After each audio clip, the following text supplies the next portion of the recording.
my name is Nathan, and today we're going to do a comic book review of Venom, issue number 6, brought to you by Rated Comics. Let's get to it. We begin this issue within this panel, Venom and Sleeper going ham in the laboratory that Dylon was previously held in issue number 4 when they were examining him and pushed him to the brink, to the edge, studying the symbiote, testing it out, see what they can do, what they can mold into, study the heck out of these symbiotes at Dylon's expense. And we begin with this monologue from Liz Ann, one of the scientists that's responsible for the experiments with these symbiotes. And she's going into this monologue saying that we pushed this creature, we pushed that boy to the brink. These creatures, these symbiotes were evolving, changing beyond us. And that boy, Dylon Brock, though innocent, had everything to do with it. Even though Eddie Brock told his son not to bond with Venom, in certain circumstances, he had to bond with Venom. And with this change came casualties, strifes that must follow. I really wanted to be untrue, but I was looking into the face of war. So I lied to the world and told the world what it needed to hear.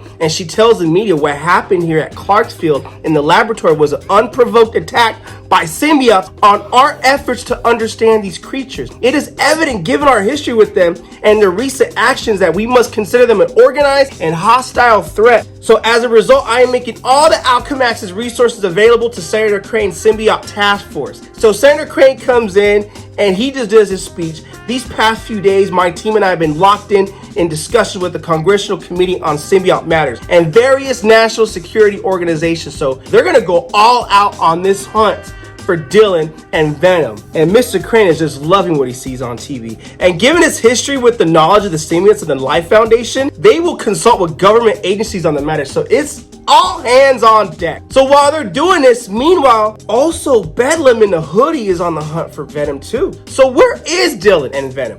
So it turns out in this biker bar, 70 miles east of Modesto, California, we see this brother looking like a Sons of Anarchy going into this dive bar that I would definitely have a Corona, Pacifico, or Modelo. But joking aside, he goes into his office and he tells Dylon and Sleeper, all right, boy, rise and shine. I took you off the street because you were in a sorry state of mind, but I'm afraid that's where your freebies end. If you're gonna stick around, boy, you gotta earn your keep. Put away your stuff, clean up, get down to the cellar. All the barrels need changing. I want this place all nice and shiny. I'm expecting a pretty big crowd tonight. You know the drill. And keep that cat out of my bar. You know how they get. We don't want no cats. We're dog people. Actually, I'm just out of that. They might be dog people. But anyways, cats in a bar, now that I think of it, it probably doesn't make much sense. I don't know. That's just, it's just a weird thought. But then again, I don't know. Maybe that's just coffee talking. So Dylon, gets the bar all prepped up. He's like, look, man, I haven't been here long enough, but there's hardly anyone in this bar most nights. So what's with the crowd? And he tells him, I called him in. What's left of my crew from the Renegades. We used to run the Baywater before the Hellhounds took over. Word around town is someone hit the Hellhounds weapon stash and they're bound to be in a mean mood tonight, so I figure we could use some extra bodies in case they come knocking on my bar, and this is my place of business. So even though I didn't have nothing to do with it, all kinds of rumors are flying around about who did it. And the bartender looks at Dylon, you wouldn't know anything about that, would you? And Dylon has that emoji smirk on his face, like, me? I probably know as much as you know, Jake. But we get this panel here where Dylon does break into the Hellhound's weapon stash, and there's all kinds of rumors going around, says Dylon, about ghosts that haunt the old reservoir. Some say it was a bear that attacked the stash. I know the sensible thing is to assume that it was a rival gang, but no one really knows what it was that tore its way through the Hellhound stash. And this is the most gangster Venom panel I see of this Venom going ham on the Hellhounds and their weapon stash. But if you were to ask me, says Dylon, whoever did it did this town solid. From what I can see, the Hellhounds have run this place into the ground. There's good people here and they deserve better. They deserve someone fighting their side. Okay, Dylon, in this new arc, are you picking battles that you shouldn't be fighting? You're on the run here. You're a manhunt. You're America's most wanted, so to speak. But okay, I really go with the story right now. And the bartender that brings him in is like, good thing no one's asking you about it then. You know why I took you in? So he goes into a backstory that the reason why I took you in, you were wearing the Big Dipper jacket on the back. When I started out in this game, I used to run with the crew called the Seven Saints. We were revving to fight for something, for someone. I started the Renegades later and took this town. We ran it for a while. But all that fighting just for the sake of fighting, you know what it got me? It got me a bum hip, a blown left ear, and this place to show for it. So here's to the last of the Saints, kid. You should be watching when you be talking like that. Around this town is liable to get you killed. That's foreshadowing to keep your mouth shut. He knows he did it. Keep your mouth shut, keep your head low, and keep it moving. So in the Hellhounds' place of business, their sanctuary, whatever you want to call it, this brother is telling his leader it was a monster, all teeth and eyes and tongue. I was right there. I saw it with my own 2 eyes. One, it was an alien. You know, the cinnamon boats. You mean symbiote, stupid? Well, yeah, symbiotes. And Len, the leader's like, you know, get rid of him and make it bloody. What? Len, I'm telling you the truth. And Len is just pissed. He's like, no, the next person who gives me that bullshit story about a ghost or an alien or a bear is going to be chain hauled down the highway until you're nothing but a bloody streak on I-12. So it's like, damn, Sons of Anarchy vibe up in here, you know? It was the kind of hit and run. That's what it was. And you know, we're going to make sure this town knows who we are. This town's going to feel us. I want every last hellhound on this chapter out there busting heads, spilling blood. Someone's got to know something. Someone did it. First, we're going to pay this chief a visit at the hotel, see what he knows all about this. Then we're going to remind everyone in this town who's in charge around here. And I guess Len's right hand person is like, well, what about Jake and the Renegades in his bar? Well, look, you know, I guess the word is Jake and his old crew coming to town. Some people think he's making moves, but I think he's just keeping what's his. I don't think the old man's got much gas in the tank. But this town is right on the border trade, and we run everything that goes through arms and drugs and contraband, and we got to do it with the tight crew. So I guess he's changing his mind and thinking, okay, perhaps Jake might have something to do with it. Don't leave any stones left unturned. An example has to be made. Someone's got to pay with blood. So we get Dylon sitting on the rooftop nearby Jake's, and Venom, the symbiote's like, Dylon, man, we stayed here too long. What are we doing in this no-name town fighting battles that are not ours to fight? We still have half the world chasing us, so the soldiers, not to mention that freaking spearhead thing. He didn't say that, but you got the spearhead thing that's a symbiote killer, a symbiote annihilator.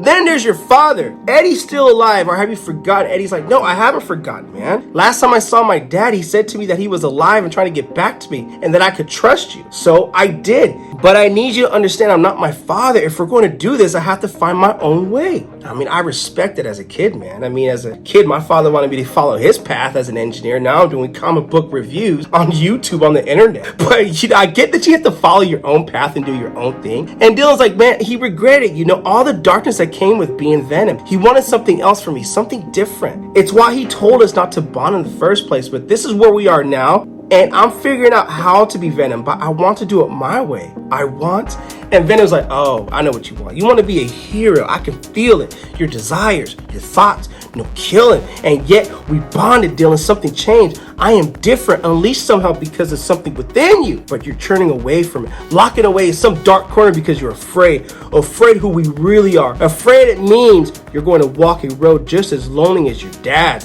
You know my name, boy. I am Strife. I am Glorious War wherever I go. The battle I follow. Your father knew this. Dylon's like, yeah, well, I told you, I am not my father, man. But before he could finish that statement, Sleeper tells him, look, there's a fire, and the Hellhounds are breaking this town upside down. And Dylon's like, okay, they need our help. And Venom's like, do they? This ain't our battle, bro. Well, tell you what, Venom. Sleeper and I are going to go down there. You remember what happened last time we split up? It's a callback to last time they split up. Dylon ended up being caught and trapped in that lab, and Venom had to come and save him. So Venom's like, fine. So they bond again. Meanwhile, at the bar, Jake is told that, hey, it's the Hellhounds. They're tearing the whole town apart. Should we get out there and fight? No one's going anywhere. I didn't call you all out here to fight a war or go fight. We keep what is ours, and that's it. I've seen enough blood spilled to last a lifetime. Whatever else is going down outside this bar is likely to be someone else's problem. It ain't my problem no more. So meanwhile, they get like news coverage of breaking news, reports of a large fire sweeping through the industrial town of Baywater. However, confirmed reports and bystanders footage now suggest that the presence of a large symbiote creature on location. Oh my gosh. Now, Venom's presence is known on local media, and guess who's sitting in the bar watching this conveniently for plot convenient purposes? Bedlam in the hoodie. And that's where we end this issue. I personally think this issue is a great new start for this new story arc, and it also gives you a little bit of familiarity if you were not familiar with what happened in the previous 5 issues of this series. And also, with that being said, I'm definitely going to do a full story, first story arc, issues number 1 through 5 after recording this video. So if you guys haven't watched it, you guys can get caught up. But I think this was fun. I am curious to see how this goes. More importantly, I do want to know what the heck is up with Eddie Brock and how is he going to get back to Dylon. We get little bits of that, but I guess, I mean, when you're juggling 2 storylines of Eddie Brock and Dylon Brock, we're more focused on Dylon Brock. But I think the more interesting story is Eddie Brock and how he died and his consciousness is alive, but he's still a symbiote god, and how is this going to play out? So I'm looking forward to seeing how this plays out, and I will continue reviewing the series as we get further along with the series. But with that being said, Venom, issue number 6. What did you guys think of the comic book? Comment below, let me know. And also, if you like the content we're throwing up, you know what to do. Don't be shy and don't be stingy. Here at Rated Comics, we do awesome comic book reviews, comic book related content with the occasional comic book giveaway. Thanks again for watching. Until next time.